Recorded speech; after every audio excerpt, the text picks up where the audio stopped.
Hello everyone, this is Naushad sir here. Welcome to Sunshine Educare, the Topper's Choice. Students, number system पे ये हमारा छठा video है। अब तक का 5 वीडियोस इसी चैनल पे अवेलेबल है। इससे पहले कि आप इस वीडियो को देखें, मेरी आपसे ये रिक्वेस्ट है कि आप उन 5 वीडियोस को अच्छे से देख लें ताकि इस कॉन्सेप्ट को गेन करने में दुश्वारी ना हो। तो स्टूडेंट्स, आज हम लोग जिस टॉपिक को सिलेक्ट किए हैं डिस्कशन के लिए, उसका नाम है rational number. Rational number basically ये रियल नंबर का पहला पार्ट है। रियल नंबर का पहला पार्ट है। Natural number, whole number, integers, जो कुछ भी अब तक का डिस्कस किए, प्राइम नंबर वगैरह, ये सब का सब रैशनल नंबर में गिनती होता है। एक्चुअली इनफैक्ट अब तक का हम लोग सिर्फ रैशनल नंबर पे ही चर्चा किए हैं। देखते हैं कैसे, फिर हम लोग को समझ में आएगा कि वाकई में जो प्रीवियस वीडियोस में लेक्चर्स है वो रैशनल नंबर पे ही था। So let's begin with the definition. Rational number, a number of the form you can erase this and of look, a number of the look, ये नंबर इस look में रहता है। रैशनल नंबर किस look में रहता है? समथिंग लाइक दिस, कुछ इस तरह का होता है। ऊपर में कुछ नंबर रहता है, फिर डिवाइड का साइन रहता है, फिर कुछ नंबर रहता है। अब हमसे पूछेंगे भाई ये कुछ नंबर क्या है, ये कुछ नंबर क्या है, ये लुक बनाया कैसे जाए? तो दो कंडीशन है, कंडीशन 1 एंड कंडीशन 2। कंडीशन 1 में बोला गया है कि पी क्यू को इंटीजर्स ले लीजिए, यानी कि इन दोनों को इंटीजर लेना होगा। तो क्या हम लोग इंटीजर अब तक पढ़े हैं? बिल्कुल पढ़े हैं। कहाँ पे है? ये रहा इंटीजर का सेट, इंटीजर का सेट। कंडीशन 1 बोलता है कि पी क्यू को इंटीजर के तौर पे लीजिए। अच्छा, और कुछ ध्यान में रखिएगा, कंडीशन 2 में क्यू 0 नहीं ले सकते हैं। मतलब क्यू को मना किया गया है कि सिर्फ आप 0 मत होइएगा। यानी क्या पी के बारे में पी 0 ना हो ऐसा बोला गया है? ना, ऐसा तो नहीं बोला गया। इसका मतलब ये हुआ कि पी 0 ले सकते हैं। So let's see some examples. So take p q are integers. I am selecting 1 then 3. Now give this the look like this. इसको इस लुक में ढाल दो, यानी p को ऊपर लिख दो, तो p को ऊपर लिख दिया यानी 1 और डिवाइड का निशान दिए, फिर q को लिख दिए 1/3. So 1/3 is what?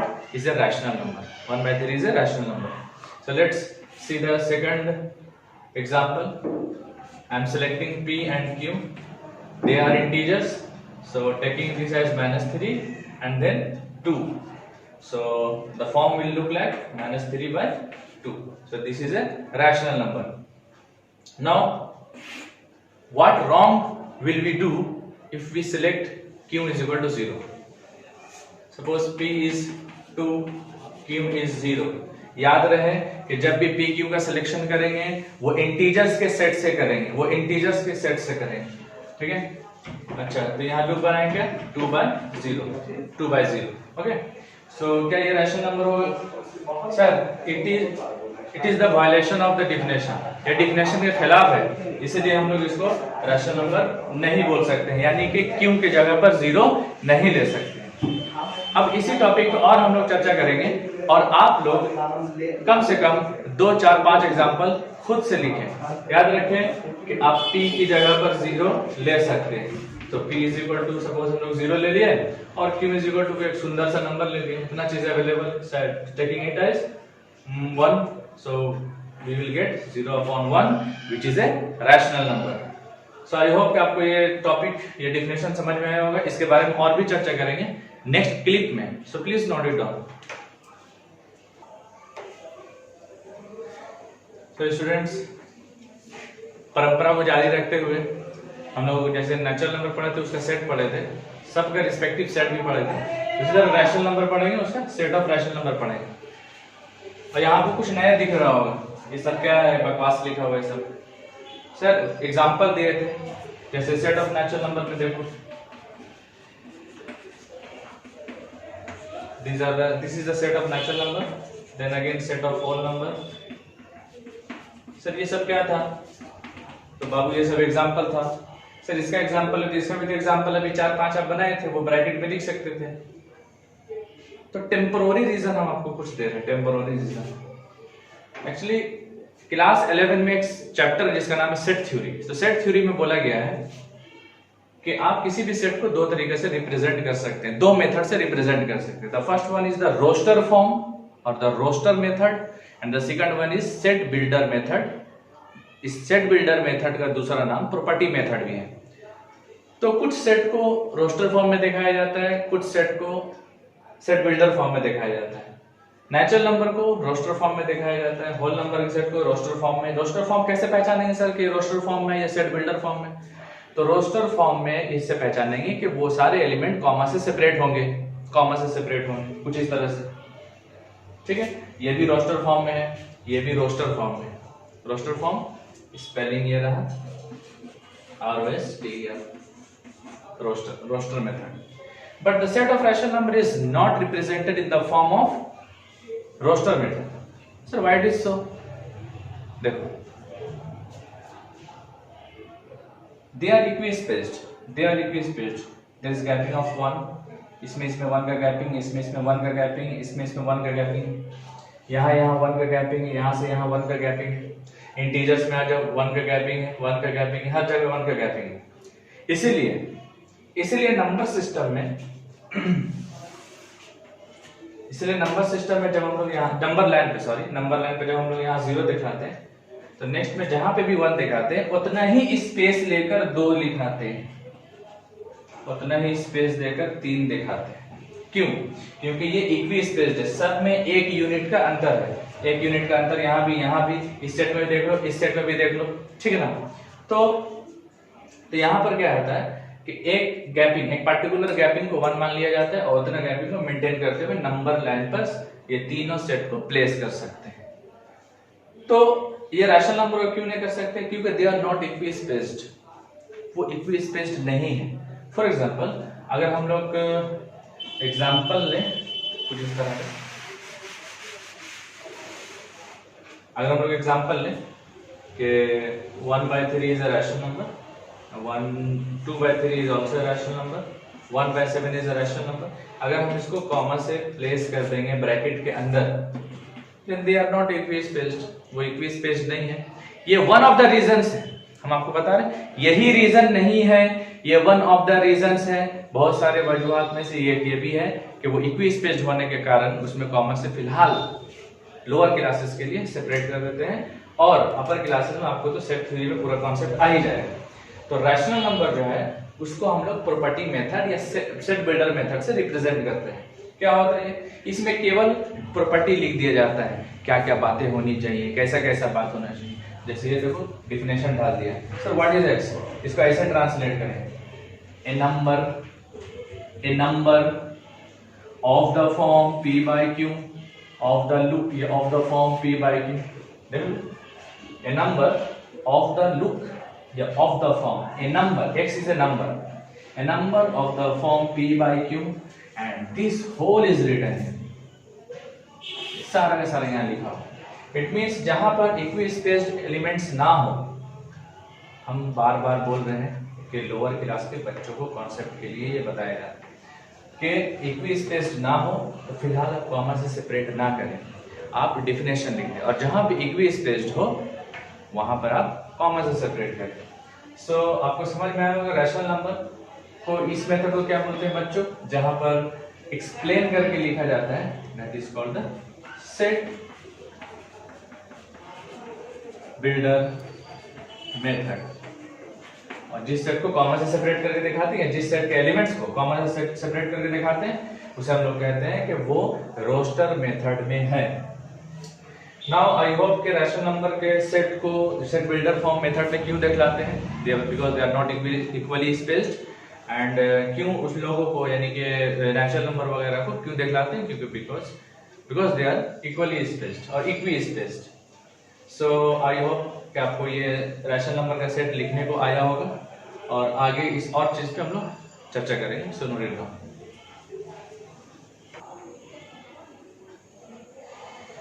Now come up with a new concept। ये हम लोग रैशनल नंबर के एग्जांपल दिए थे और बताए थे कि इसे कॉमा से सेपरेट करके ब्रैकेट में नहीं लिखना है। इसका डिफरेंस देखेंगे, 2/3 - 1/3 कुछ और आएगा, 1/7 - 2/3 इसका अंतर कुछ और आएगा। इसलिए फिलहाल हम लोग इसको रोस्टर फॉर्म में नहीं लिखेंगे। अब हम लोग कुछ की पॉइंट्स को नोट डाउन करते हैं। देखो ये सेट हम लोग ऑलरेडी पढ़ चुके हैं। Can we place 1 in the denominator? Yes we can. 2 by 1, 2 by 1, 4 by 1, sorry 1 by 1, 2 by 1, 3 by 1, 4 by 1। अब इसका लुक देखिए तो इसका लुक क्या ये डिफिनेशन को फुलफिल कर रहा है, डिफिनेशन के दो कंडीशन को फुलफिल कर रहा है? अगर कर रहा है तो ऑब्वियसली इसको हम लोग बोलेंगे रैशनल नंबर। देखो 1 by 1 p by q, 1 is integer, p q की दोनों क्या होना चाहिए? इंटीजर होना चाहिए, q 0 नहीं होना चाहिए। ये दोनों 1 इंटीजर है, 1 इंटीजर है, q 0 नहीं है। p by q, p जो है वो भी इंटीजर है, q भी इंटीजर है और ये 0 भी नहीं है। उसी तरह सब में हम लोग देख सकते हैं। ठीक इसी तरह यहाँ होल नंबर के सेट में तमाम एलिमेंट्स के नीचे 1 लिखा जा सकता है और जैसे ही 1 लिखेंगे तो ये किस लुक में आ जाएगा? p by q के लुक में आ जाएगा। तो यहाँ पे देखो क्या ये दोनों इंटीजर है? क्योंकि p q को इंटीजर होना था तो जी हाँ सर 1 0 भी इंटीजर है, 1 भी इंटीजर है। अच्छा q 0 नहीं है ना? हम बोले नहीं सर q तो 0 नहीं, q 1 है, p 0 है। अरे भाई p से मतलब ही नहीं है, मेरे को p से मतलब ही नहीं। अगर मतलब रहता तो वो डिफिनेशन में आता है।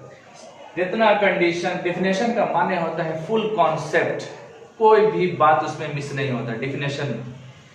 तो यहाँ पर क्यों पर कोई शर्त नहीं है, बस एक शर्त है कि इंटीजर हो जाए काफी है। उसी तरह उसके लिए हम लोग कह सकते हैं कि ये भी रैशनल नंबर है, ये भी रैशनल नंबर है, ये भी रैशनल नंबर, ये भी रैशनल। नेक्स्ट वन,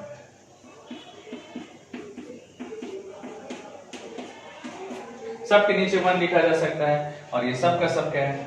ये रैशनल नंबर है। देखिए ये दोनों इंटीजर है। देखिए यहाँ इंटीजर का नेचर मेंशन नहीं है, जैसे पॉजिटिव इंटीजर होना चाहिए, पी क्यू को पॉजिटिव इंटीजर होना चाहिए या निगेटिव इंटीजर होना चाहिए, ऐसा कुछ कंडीशन मेंशन नहीं है। सिर्फ लिखा हुआ है कि इंटीजर्स होना चाहिए। तो अब कैसा किसी भी नेचर का हो सकता है, तो निगेटिव इंटीजर है, पॉजिटिव इंटीजर है, डज नॉट मैटर, इंटीजर तो होना चाहिए ना। क्यों 0 भी नहीं है सर, किसी अभी तो क्यों 0 नहीं है। इसीलिए हम लोग कह सकते हैं कि नेचुरल नंबर के सेट में जितने एलिमेंट्स हैं सब के सब रैशनल नंबर है। तो अब तक हम लोग क्या पढ़े मालूम? इन शॉर्ट अब तक का जो नेचुरल नंबर वो सिर्फ नाम का रैशनल नंबर वगैरह था, ये हम लोग पढ़ रहे थे रैशनल नंबर। अब तक हम लोग रैशनल नंबर ही पढ़ रहे थे क्योंकि इसका नेचर पूरा रैशनल नंबर के डेफिनेशन से मैच कर रहा है, इसलिए हम लोग लिख सकते हैं। अब आपके जहन में ये क्वेश्चन आ गया, सर अभी आप बोले कि रैशनल नंबर को कॉमा से सेपरेट नहीं कर सकते हैं, फिर आप बोल रहे कि ये रैशनल नंबर ही है, फिर तो कॉमा से सेपरेट कर दिए। तो भाई उस वक्त मेरा कहना था ऑल रैशनल नंबर्स। इस बात में कंफ्यूजन ना हो जाए इसीलिए हम अभी क्लियर कर दे रहे। At that time I would mean to say कि all natural number, all rational numbers. फिर से एक मतलब रिवाइज कर देते हैं कि आप बोले थे कि रैशनल नंबर को कॉमा से सेपरेट नहीं करते हैं क्योंकि वो इक्विस्पेस नहीं होता है, और आप अब बोल रहे हैं कि जितने नेचुरल नंबर है सब रैशनल नंबर होते हैं और आप वहां कॉमा दिए हैं, तो कॉन्ट्रडिक्शन आ गया। तो कॉन्ट्रडिक्शन से ओवरकम करने के लिए हम लोग आपको एक बात क्लियर कर देते हैं कि जिस रैशनल नंबर के डिनोमिनेटर में 1 हो, आप ये समझिए कि उसे ही कॉमा से सेपरेट कर सकते हैं। जिस रैशनल नंबर के डिनोमिनेटर में 1 हो आप उसे कॉमा से सेपरेट कर सकते हैं। अदरवाइज डिनोमिनेटर में कोई दूसरा नंबर हो 1 के अलावा, then you cannot separate like this because they are not equispaced. Okay, I am providing this concept considering the students of class 9 and 10. Okay, now you can conclude.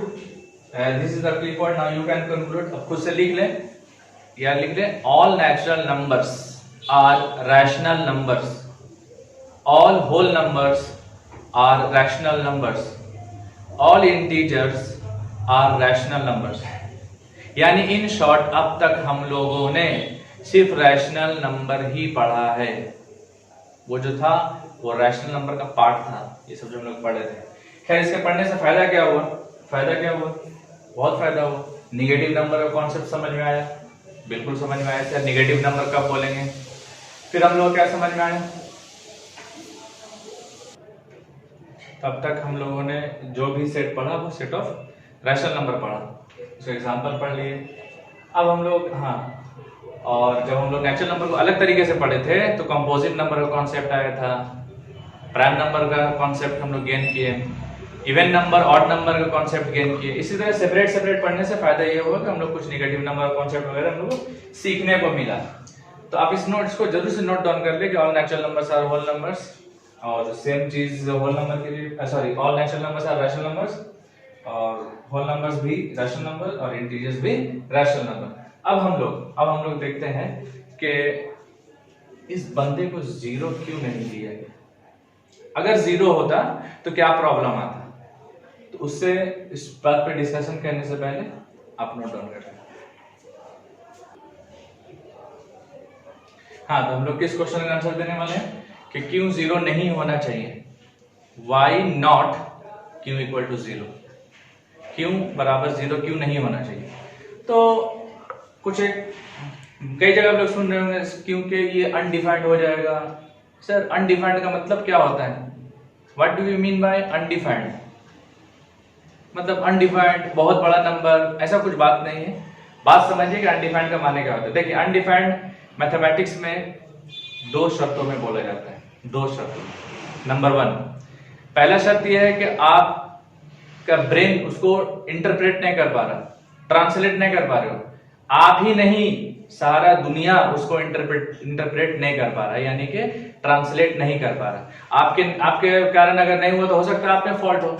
सारी दुनिया यानी mathematician, scientist सब मिला के अगर उस बात का माने नहीं निकाल पा रहा, एट दैट टाइम वी से द टर्म इज अनडिफाइंड। या फिर जब हम लोगों को यूनिक आंसर लाना हो, यूनिक मतलब एक ही जवाब लाना हो, और हम लोगों को जवाब बहुत सारा आ रहा, मान लें कि हम लोगों को कोई एक इक्वेशन है जिसका यूनिक सॉल्यूशन लाना है और मेरे पास 5 सॉल्यूशंस है, तो बाकी का 4 क्यों आया इसका एक्सप्लेनेशन आप नहीं दे पाइएगा, तब भी आपको बोलना पड़ेगा अनडिफाइंड।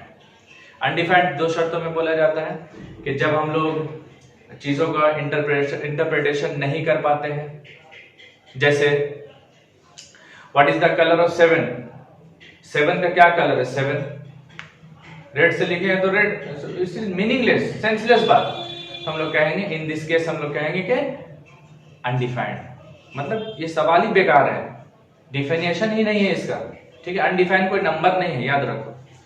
और कई जगह पे हम लोग को जब ढेर सारा जवाब आता है, बहुत सारा जवाब आता है, लेकिन उनमें से हम लोग को एक लाना होता है, बाकी क्यों नहीं आएगा, इसके लिए भी हम लोग जब फेल हो जाते हैं जवाब देने के लिए तो कहते हैं अनडिफाइंड। देखते हैं यहाँ आप लोगों को इसका जवाब बिल्कुल पता है कि 2 से काट देंगे 4, 2 टाइम्स 4। तो अब ऐसे नहीं देखते हैं, हम लोग थोड़ा सा डेप्थ में जा रहे हैं, इसको डेप्थ में जा रहे हैं। ये तुमसे पूछ क्या रहा कि 4 को डिवाइड करने से कितना आएगा? ऊपर से ट्रांसलेट नहीं करो बंदे, नीचे से ट्रांसलेट करो, नीचे से। यानी 2 को कितने बार लेंगे कि 4 आएगा? सोच के देखो, 2 को कितना बार लिया जाए कि 4 आए? 2 बार। आपके जहन में अगर 2 इज द आंसर। ये जो काटे वो 2 नहीं है। कोई किसी ये कहना है कि 4 को 2 से डिवाइड करने पे कितना आ रहा है, यही पूछा जा रहा है? जी नहीं, हर चीज का एक एक्चुअल माने होता है, और एक्चुअल माने ही हमें हमको बता रहे हैं, तब आपको इसका माने इंपॉर्टेंट समझ में आ जाए। 2 को कितना बार लिया जाए कि 4 आएगा? इसमें ये मत सोचो कि 12 को 4 से डिवाइड करने पे कितना है, ये सोचो कि 4 को कितना बार लिया जाए कि 12 आए। 4 4 4 3 टाइम्स ऐसे। 2 को कितना बार लिया जाए तो एक ही बार, माने आप ये आंसर हम काट के नहीं लिख रहे, मतलब ब्रेन जो बोल रहा है 4 बार 5 बार वो आंसर हो जाएगा। इसे देखो, 0 को कितना बार लिया जाए कि 2 आए? 0 को कितना बार लिया जाए कि 2 आए? एक बार लेंगे तो 0, 2 बार लेंगे तो भी 0, 3 बार लेंगे तो भी 0। क्या 0 को इतना बार लिया जा सकता है कि 2 आए? 0 को कितना बार लिया जाए? सॉरी सर, हजारों बार भी ले लेंगे ना, करोड़ों बार भी ले लेंगे तो 2 को कभी अप्रोच नहीं कर पाए। क्या कोई साइंटिस्ट इसका ट्रांसलेशन ऐसे कर सकता है? कोई नहीं कर सकता। एट दैट टाइम वी से it is undefined, it is not defined. Not undefined means not defined. Not defined means cannot be interpreted. Cannot be interpreted means cannot be translated mentally. Mentally इसका translation नहीं हो पा रहा, इसीलिए हम लोग कहते हैं कि यहाँ पर ये अनडिफाइंड है। इसी कारण से यानी इसका ट्रांसलेशन नहीं हो पाता है, इसी कारण से क्यों को जीरो नहीं लेना है। जीरो लेने पर अनडिफाइंड हो जाता है, यानी कि मीनिंग नहीं निकलता है। इसी कारण से मना किया गया है कि जीरो मत लीजिएगा। बाकी सबका ट्रांसलेशन हो जाएगा। देखो ये रैशनल नंबर है ना, ये इंटीजर है, ये इंटीजर है, ये जीरो नहीं है। देखो ट्रांसलेशन हुआ, डिफाइंड हुआ। 3 वी आर फैमिलियर विद 3 क्या है सर? अरे ये वाला 3, ये वाला 2, कुछ जहन में आ रहा होता है, लेकिन यहाँ पे कुछ जहन में आ ही नहीं रहा, तो हम लोग क्या बोलेंगे कि it is undefined. Next comes 0/0।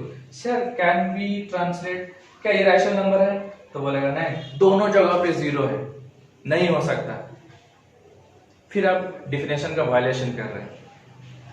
आप कारण बताइए क्यों के कारण है। बोलिए ये जीरो है, ये मत बोलिए कि दोनों जीरो है इसीलिए। ये जीरो है इसलिए हमको प्रॉब्लम है। अब यहां पे क्या हुआ देखो तो, जीरो को कितना बार लिया जाए कि जीरो आए? एक बार भी, दो बार भी, एक बार भी चलेगा। दो बार भी जीरो लेंगे तो जीरो ही आएगा।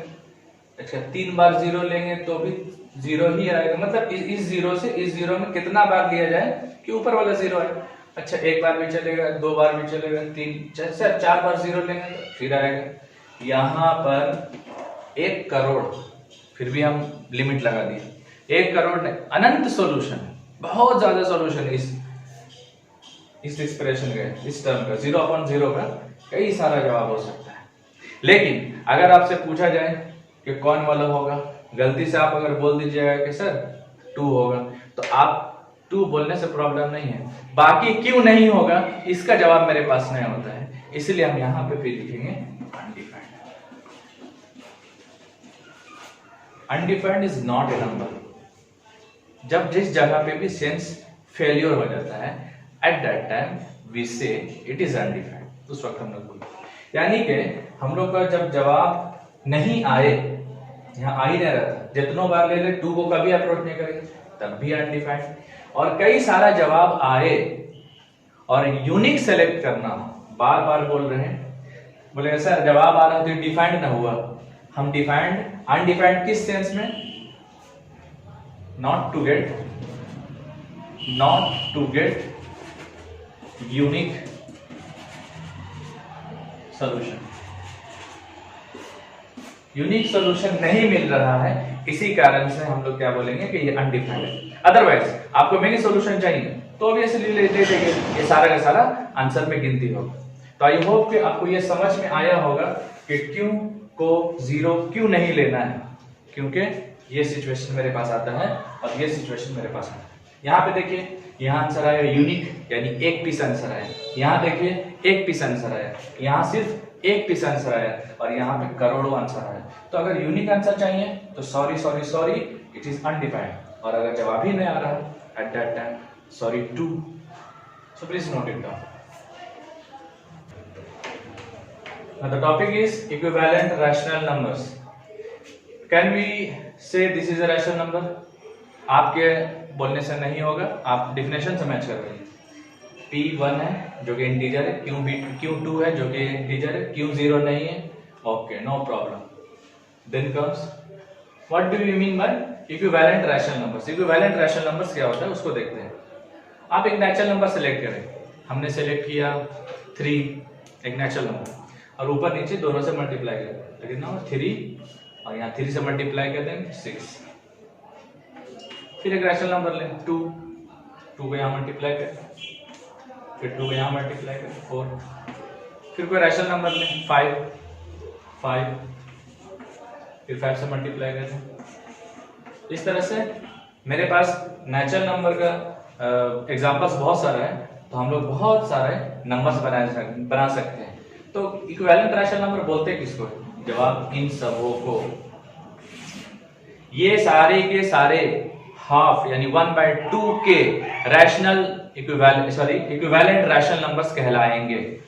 एक रैशनल नंबर के माध्यम से कई सारे रैशनल नंबर को नंबर जो बनता है, कई सारा जो रैशनल नंबर बनता है, उन तमाम रैशनल नंबर को ओरिजिनल वाला का इक्विवेलेंट रैशनल नंबर बोलेंगे। यानी कि अगर हम लोग ले लें 3/2 और आपके पास तो दुनिया भर बहुत सारा नेचुरल नंबर मल्टीप्लाई कर करके बहुत सारे रैशनल नंबर्स बनाए जा सकते हैं और वो तमाम के तमाम रैशनल नंबर्स इसका क्या कहलाएगा, equivalent rational number. So it is a very simple concept. I hope कि समझ में आ गया होगा। Note it down. नाउ अगला टाइटल है, देखो, simplest form of A rational number. एक रैशनल नंबर का सिंपलेस्ट फॉर्म कैसे पहचानेंगे कि मेरे को जो रैशनल नंबर दिया हुआ है वो सिंपलेस्ट रैशनल नंबर है या वो रैशनल नंबर अपने सिंपलेस्ट फॉर्म में है। तो उसके लिए ज्यादा नहीं, आपको 3 कंडीशन चेक करना होता है। 2 कंडीशन वही पुराना वाला कि एक rational number of the form this मतलब इस फॉर्म में रहना चाहिए। पी क्यू इंटीजर होना चाहिए, पहले भी था। क्यू 0 नहीं होना चाहिए, पहले भी था। और ऐसा क्यों नहीं होना चाहिए ये भी हम डिस्कस कर चुके। तीसरा कंडीशन, पी क्यू का HCF 1 होना चाहिए। ऐसा कहीं डिस्कस किए हैं, कुछ याद आ रहा होगा? सर को प्राइम नंबर्स याद आया? को प्राइम नंबर्स मेरे इसी YouTube चैनल में अवेलेबल है, कॉन्सेप्ट ऑफ को प्राइम नंबर्स। को प्राइम नंबर किसे कहते हैं? 2 नेचुरल नंबर को को प्राइम तब बोलेंगे जब दोनों का HCF 1 आए। यानी कि यहाँ पर जो 2 नंबर होगा उसका क्या होना चाहिए, HCF 1 आना चाहिए। इन शॉर्ट पी क्यू को प्राइम होना चाहिए। इज कॉल्ड ऐसा नहीं लिखते हैं, द सिंपलेस्ट लिख देंगे तो दुनिया में एक ही रैशनल नंबर हो जाएगा। Is called rational number in the simplest form. Rational number in the simplest form, तब एक रैशनल नंबर और सिंपलेस्ट फॉर्म में बोलेंगे। देखते हैं कैसे। हाफ, देखते हैं ये क्या ये रैशनल नंबर। इन शॉर्ट इसको लोकल भाषा में ऐसे बोला जाता है, जो आगे ना कटे। देखो ये इंटीजर है, ये इंटीजर है, पहला कंडीशन फुलफिल हुआ, दोनों इंटीजर है। ये 0 नहीं है और 1 और 2 का HCF कितना होता है? 1 और 2, ये तो 1 और 2 यानी P और Q दोनों का HCF 1 होना चाहिए और है भी, इसीलिए कहेंगे ये रैशनल नंबर अपने सिंपलेस्ट फॉर्म में। जैसे और एग्जांपल ले रहे हैं, ये देखो ये इंटीजर है, यस सर, ये इंटीजर है, यस सर, ये 0 नहीं है, ओके सर, देन HCF इसका 1 है ना। इनको काटने वाला नंबर अभी भी जिंदा है, 4 से काटा जा सकता है। तो ये कहेंगे कि भैया आप 2 कंडीशन को फुलफिल कर रहे हैं, इसलिए आप केवल रैशनल नंबर है, आप अपने सिंपलेस्ट फॉर्म में नहीं है। आप क्यों? क्योंकि ये कंडीशन 3 आप फुलफिल नहीं कर रहे हैं। कंडीशन 3 क्या था और यहाँ पर हो क्या रहा कि 4 और 12 का HCF 4 आ रहा, यानी इन दोनों को सबसे बड़ा काटने वाला नंबर 4 है, इसीलिए हम कहेंगे कि रैशनल नंबर है, इससे हमको कोई आपत्ति नहीं है। लेकिन ये सिंपलेस्ट फॉर्म में है, हमको इससे ऑब्जेक्शन है क्योंकि थर्ड कंडीशन का वायलेशन कर रहा है। So it is not, I am not saying it is not rational number, I am saying it is rational number not in the simplest form. तो आई होप कि ये कॉन्सेप्ट भी आपको समझ में आया होगा कि कब किसी रैशनल नंबर को कहेंगे कि वो अपने सिंपलेस्ट फॉर्म में है। यानी सर एक बात बताएं, हाँ बोलो सर, अभी आप थोड़ी देर पहले इक्विवेलेंट रैशनल नंबर समझाए थे, मतलब बिल्कुल समझाए थे। एग्जांपल लिखिए तो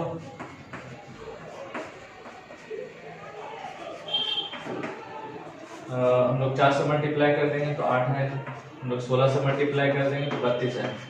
तो ये सब क्या कहला रहा था? Equivalent rational numbers. और वो क्या था? वो एक्चुअली है rational number in the simplest form था। यानी कि एक rational number in the simplest form से ही आगे हम लोग क्या बनाएंगे? इक्विवेलेंट रैशनल नंबर्स बना सकते हैं। यानी इक्विवेलेंट रैशनल नंबर्स कभी भी सिंपलेस्ट फॉर्म में नहीं होता है, ठीक है? ये सिंपलेस्ट फॉर्म में नहीं है। यहाँ पे इसका HCF मिल जाएगा, यहाँ पे इसका HCF 1 नहीं मिलेगा, यहाँ भी 1 नहीं मिलेगा, तो इस तरह से हम कह सकते हैं कि जितने भी इक्विवेलेंट रैशनल नंबर्स होते हैं वो इस थर्ड कंडीशन को फुलफिल नहीं करता है, जिसके कारण ये सब के सब सिंपलेस्ट फॉर्म में नहीं होते हैं, जबकि वो ओरिजिनल वाला जो है वो यहाँ पे सिंपलेस्ट फॉर्म है। सो आई होप आपको ये टॉपिक, ये कॉन्सेप्ट जहन में उतरा होगा। So please note it down. So students, so far we have discussed so many theories, so many examples and the concepts. So I hope कि आपको हमारा ये वीडियो समझ में आया होगा, पसंद आया होगा। So आप हमारे वीडियो को लाइक करें, सब्सक्राइब करें, ज़्यादा से ज़्यादा शेयर करें ताकि आपके फ्रेंड्स को भी इसका फ़ायदा पहुंच सके, और बेल आइकन को ज़रूर दबा दें ताकि आपको हर वक्त नोटिफिकेशन मिलते रहे जैसे जैसे हम लोग वीडियो अपलोड करें। और नंबर सिस्टम लगभग अपने एंडिंग पे है। इसके बाद हम लोग रैशनल नंबर का रिप्रेजेंटेशन और इरैशनल नंबर पढ़ लेंगे, तो पूरा रियल नंबर हम लोग क्लियर कर लेंगे। उसके बाद हम लोग सम पे पहुंचेंगे। So please like, subscribe and share. Thank you.